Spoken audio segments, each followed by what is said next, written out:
반갑습니다. 여러분, 어제 영상을 보고 많이들 놀라셨을 분들에게 애플 드립니다.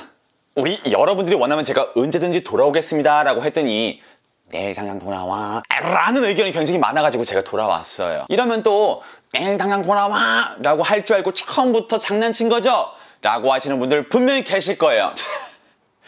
오늘은 신형 맥북 에어를 왜 사면 안 되는지 한번 얘기를 해볼까 합니다. 먼저 맥북 에어 지금까지 왜 샀어요? 싸고 가볍고 이 두 가지만으로 정말 엄청나게 팔렸었거든요. 근데 지금은 어때요? 13인치 맥북 프로 기본형 그리고 12인치 맥북 이런 애들보다 딱 10만원 쌉니다. 근데 160만원, 170만원 이런 가격대에서 10만원은 큰 차이는 아니죠. 또 출시된 지 조금 된 기종 같은 경우에는 오픈마켓 같은 데 보면은 공식 가격보다 굉장히 저렴하게 팔고 있습니다. 자, 그러면은 신형 맥북 에어랑 맥북 프로 13인치 기본형을 한번 비교를 해보자고요. 가격은 맥북 에어가 10만원이 더 싸고요. 가장 큰 장점이었던 무게는 맥북 에어가 120g 가볍습니다. 거의 큰 차이가 아니에요. 디스플레이 크기는 13.10인치로 똑같은데 이 밝기는 맥북 프로 쪽이 500니트로 맥북 에어의 300니트보다 200니트가 더 밝아요. CPU 성능 맥북 프로가 더 좋아요. 그래픽 카드 성능 맥북 프로가 더 좋아요. 충전기 성능 충전도 맥북 프로가 더 빨라요. 배터리 용량은 맥북 프로가 더 큰데 사용 시간은 공식 사이트 기준으로 맥북 에어 12시간, 맥북 프로 10시간, 맥북 에어가 조금 더 깁니다. 그리고 포토 수는 2개씩으로 똑같고요. 그럼 맥북 에어는 뭐가 좋아요?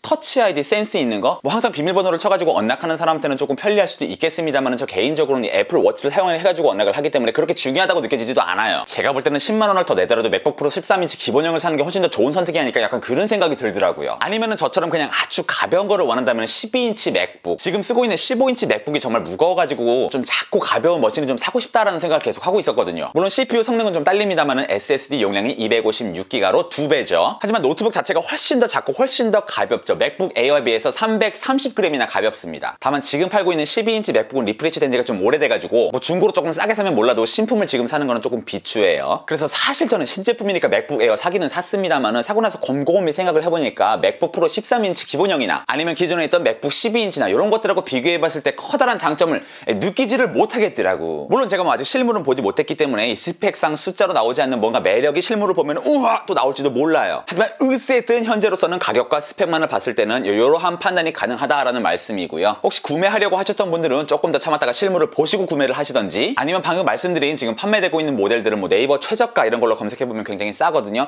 그 싸구로 갖다가 구매를 하시기를 추천드려요. 기래요. 그럼 오늘 영상 봐주셔서 감사하고 저는 다음 비디오에 뵙도록 하겠습니다. 여러분.